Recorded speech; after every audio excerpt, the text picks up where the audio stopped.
Hello there. there. Welcome back to Star Wars in a Galaxy, watching all the Star Wars we can get our hands on. I'm Jacob, I'm Eli. and this week we're in regular episode 95 of Star Wars in a Galaxy. We are looking at The Lost Prince and the New King, episodes 5 and 6 of the 1985 TV show Star Wars Droids. Yeah, so we've been watching this recently. Eli, what are your how do you want to Well, Oh, we should do I our guess we have to summaries do first. summaries, yes. R2 and C-3PO auction themselves off and eventually get they're eventually sorry. Anyway, okay. R2 and 3PO auctioned themselves off to a guy named Thall Joban, sorry, Jann Tosh. Though try to convince me they're separate characters, honestly. A guy named Jann Tosh. Jann lives on a ranch on like a farm with his uncle, I believe it is, or his grandfather. His uncle. His Uncle uncle. Gundy. Uncle Gundy. Yeah, that's what it is. Uncle Gundy. With his uncle on a farm on that planet. I don't know what that planet is, actually. Do you know what that planet is? Give me a second. Heinz Horky. Heinz Horky Heinz is the name. Porky. Heinz Horky is the name of that planet. And Tosh is wanted by these two guys named Kleb and Yorbo. He's wanted by them, and it's revealed because in addition to 3PO and R2, he bought this android at the shop. But it's revealed not to be an android, it's revealed to actually be a person, and this person's name is Julpa. His memory had been erased. Tosh for the time calls him Kezibon.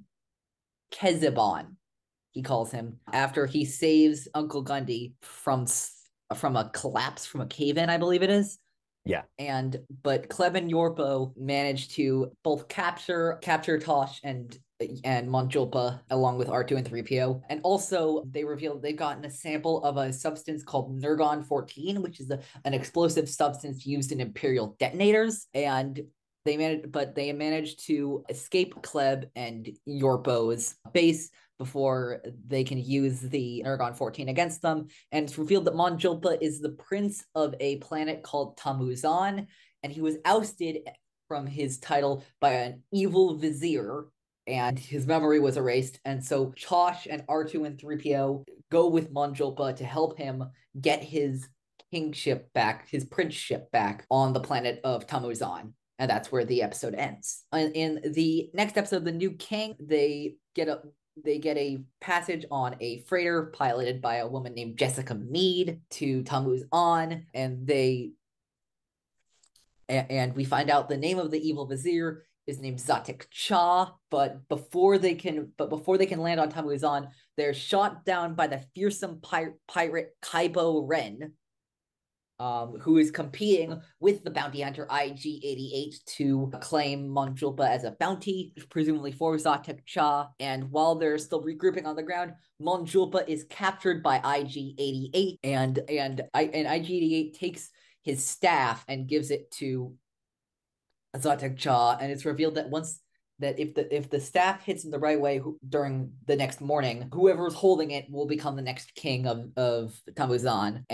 But they're all captured by Zatik Cha, who sentences them to death to be eaten by an animal called a Durkii, but they escape from the Durkii, and they battle Zatik Cha and his forces, but eventually Mon Julpa gets his title back and gets to be the king of Mon Julpa as his royal birth. So Where Eli, where do you want to start with these episodes? Because I don't know. I these have episodes some are thoughts really interesting. about these episodes.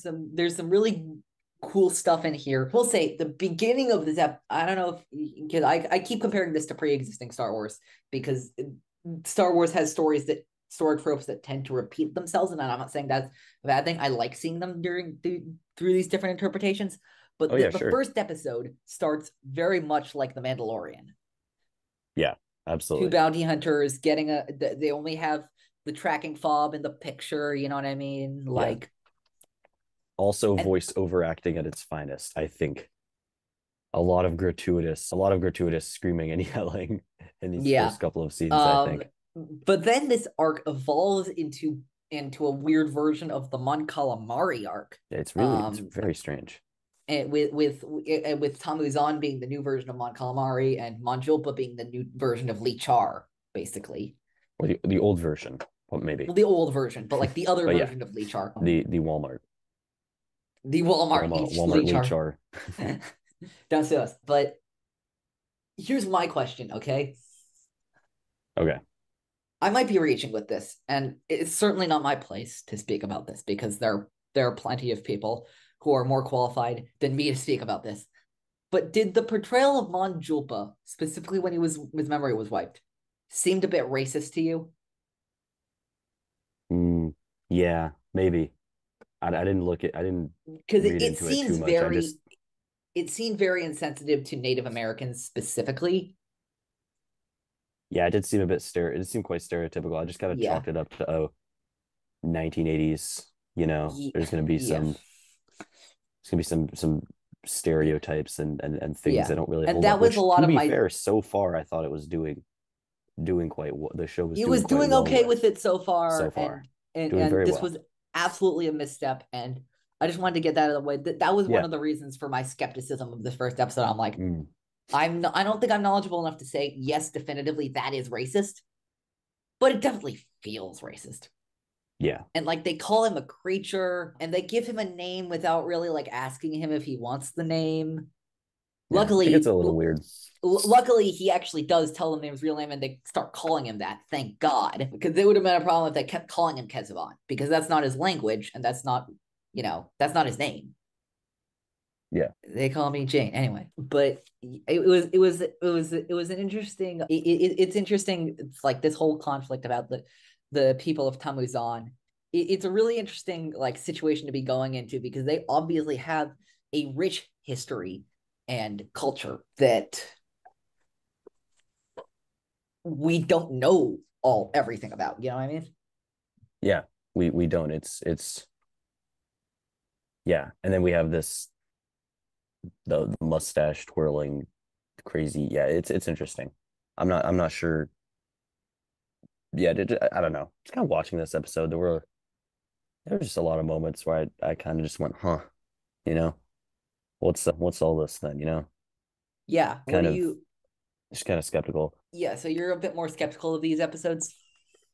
Yeah, I think, yeah, I don't know. I just thought that what's the name of the main character this one? Josh, Tosh. Yeah, just really bland, kind of he's underwritten. I felt Thall like too. He's Thall he's too. like completely Thall 2.0. Like he even has like well, he's buying droids. He works for his Yes. uncle on a ranch. Like how much of this is just like Luke Skywalker, A New Hope 2.0, Like Yeah. I Give me a get second. that. Actually, who voiced? Give me a second. Thall Joban. Wait, is Thall Joban? I'm looking this up, and I just saw is Thall Joban canon? Holy fuck, Thall Joban's canon. Anyway, No way. I mean, I get that Star Wars is always kind of through a reference book, Thall Joban was voiced by Andrew Sabiston. Jann oh, Tosh was voiced by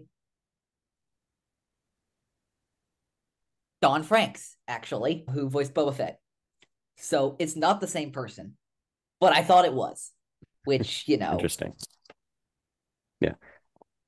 Like, what does that say? yeah. And I think like I understand that, a lot of Star Wars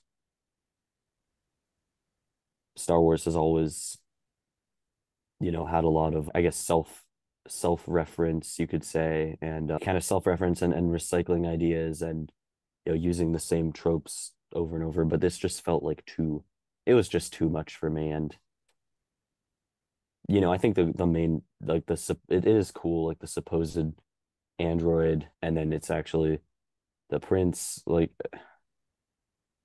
I don't know. I just think it doesn't really do none of the parts that they kind of bring in to make this story, they end up doing too much with, I feel like. And it just doesn't really do it for me. I don't know. But I'm Yeah, curious because I know you kind of were more warm on these episodes. I'm very curious to kind of hear what you it, have to I say just about think them. I just think it's there's just some fun adventure stuff in this. I think there's like Like, and there's also that line, and I wish they developed this theme a bit more because I really thought they were going to, which is Gundy's big problem with Tosh is that he's too compassionate and that he doesn't think to take care of himself. Yeah. And it's an interesting question, like obviously the light side is compassion, and I believe that Gundy is a good person if a bit curmudgeonly, you know what I mean? But Yeah. like, where do you draw the line? Where do you draw the line between, like, where do you draw the line? How much do you put yourself out there to help people? And when is I it mean, I just think not so, like that? That's a yeah. question that, frankly, the Bad Batch is going through every single episode.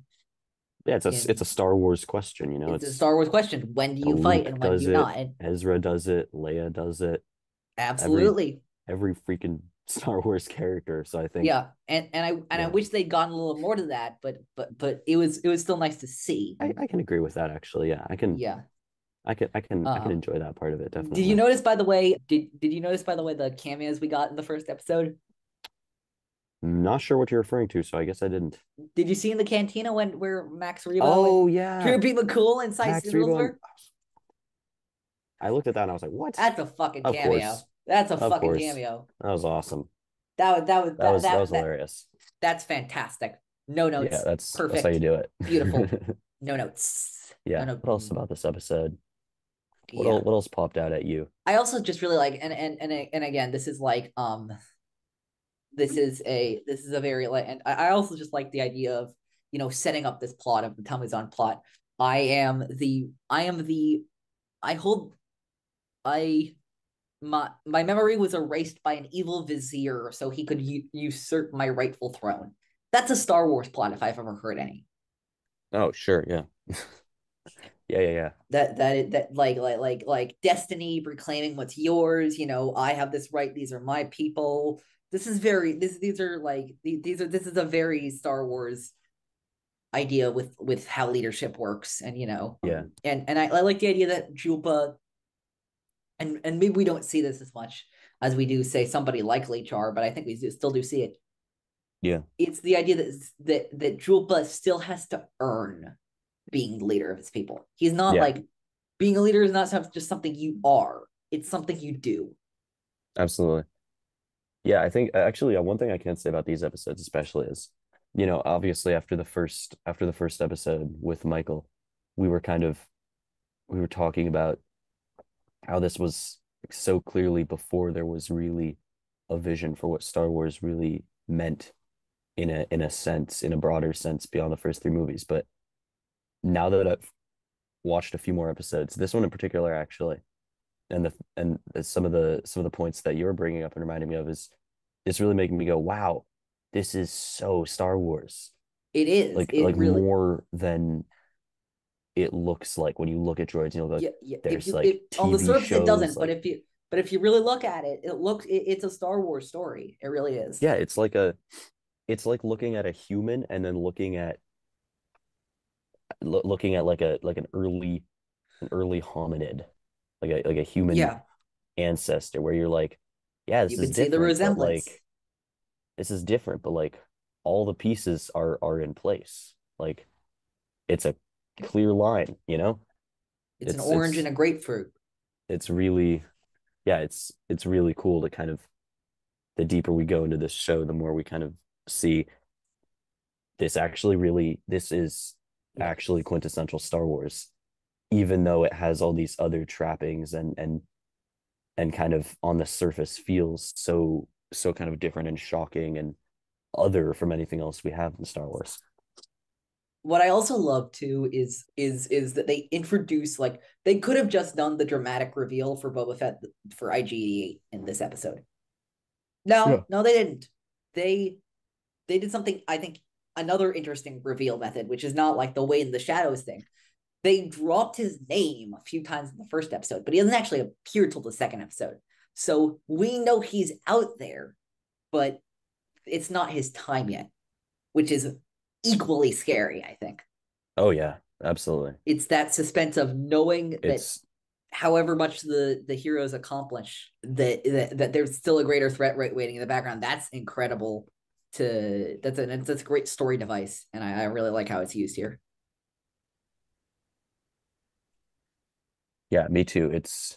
That actually is something I agree with. One thing, the money, it was called Keshels in this. What? The Ketchels, yeah, the Ketchels. It's like that's interesting. Kessel, Kessel plus shekel equals Keshel, maybe. Yeah, no, Where did that that is an come interesting from? idea. Yeah. I don't know. Just a thought. That's all I hit on for this episode. What else do you want to talk about? No, I think that's it for this episode. Do you want to get to the new king? The new king. Let's do it. Yeah, I wanted to talk. I mean, we see her as briefly in the Lost Prince, but Jessica Mead, I like her character. But what's that name? That's way too normal of a name. Yeah. That's one of the moments when you go like, oh, this is like Yeah, before we really established some parts yeah, of Star Wars. yeah, and As much that, as and I just also talked about yeah, everything, you know. yeah, and I will say this too. This is my other biggest criticism of this episode. The Durkii doesn't do it for me. What you say? The Durkii, The Durkee. Yeah, the that's beast at the end doesn't that was feel a Star little Wars to me. And that's just a personal preference. I'm not saying it isn't Star Wars. I don't want to be that pretentious asshole. Like, this is Star Wars and this is not Star. Like, it just didn't fit well with the narrative for me. I think the Beast idea was a good idea, but I just don't like the Durkee was just a little too fantasy for me. I guess I don't know. That's just my opinion, though. I do like, however, how R2 defeats the Durkee by removing that like parasitic bug from it, oh yeah, that was a great moment. which reminds me of Grogu coming down the Rancor at the end of the Book of Boba Fett. Yeah, Like the non-violent methods of winning that I think was used to great effect there, yeah. and like and the power of empathy. I think that was all very. I thought that was I thought that I was love when Star very Wars does subtly that. done. Yeah. I love when Star Wars does things like that. Yeah. I feel like Um. Mon Julpa. Sorry, go ahead. Yeah. Go ahead. No. Go ahead. I don't know. Just think Mon Julpa, the other aliens, they Tammuz-an. vaguely, pardon? The Tammuz-an. Yeah, they vaguely kind of felt. I don't know, go back to what you were saying.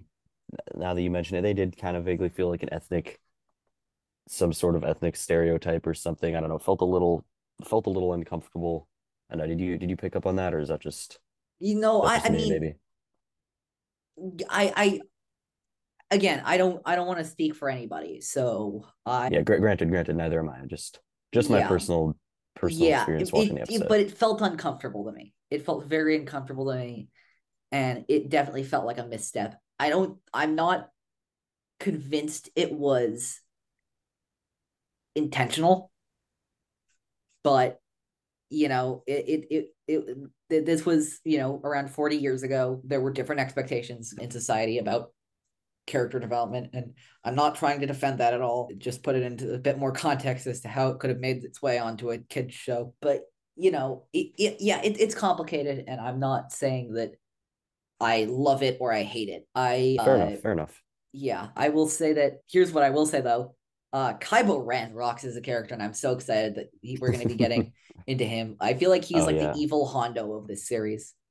Yeah, he was pretty great. I did like Kylo Ren. I The have to fit mention was now, because the idea that Pablo Hidalgo tweeted about a while ago, that he was working with J.J. Abrams to develop story details for Force Awakens just to make sure it fit into lore and stuff. When J.J. came up with a name Kylo Ren for the new villain, Pablo was like, "Hey, there's this TV show Droids that was done in the '80s that has a character named Kylo Ren," and yeah, J.J. loved him to yeah, death, but he was like, "Nobody's gonna notice that." yeah, People noticed.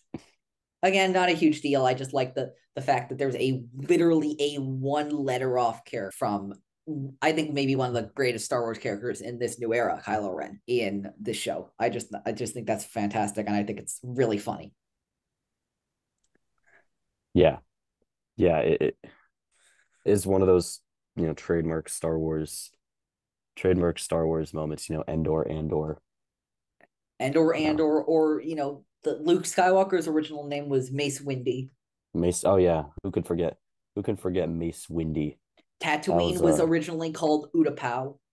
really okay. I Yeah, didn't know that one. I Tatooine did was not. in a draft called Utapau. Yeah.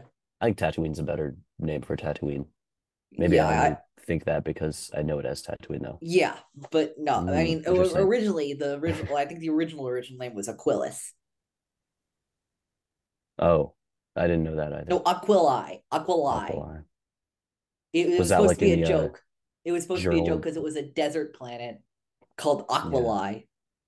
Was that in like like how early are we talking? We're talking I think like this is like the first draft, The Adventures of Guardians Luke of the Will, like Skywalker, back when it was called like as taken Journal of from the Guardians of the Wills. Yeah. the Adventures of Luke Starkiller, as taken from the Journal of the Wills Saga 1, the Star Wars. What a name. What a What a fucking name. name. What What a a freaking fucking name. name. Yeah. But yeah, I really like seeing IG-88 in action. I gotta say, I can't lie to you. I love seeing IG in action. I That was want to know cool. what that staff is. That magic staff, the scepter that proclaims you the king of Tammuz-an is like looks fantastic. Yeah. It just looks so cool. Yeah. It was pretty, it was something. It was it was quite something. I have to say the art style of these episodes has been very, very nice to look at. Very fun Yeah, absolutely. to watch. Definitely been digging that. I believe it was it was there were, I can't remember the name, but they hired a South Korean animation studio to animate the whole thing. That's very So cool. I didn't know that it was actually. this Canadian it was the Canadian it was this Canadian production company and then this South Korean animation studio working with Lucasfilm to make this thing happen, which I think that's pretty cool. Yeah. That's You got very anything cool. else for Yeah. this episode? I didn't really have a lot for this one. Well, I just love here's what I'll get to. The line tomorrow I Zatek Cha will become king of Tammuz-an, but only if I possess the scepter. Mm. I hope whoever wrote that looked around in the writer's room and had the biggest shit-eating grin on their face.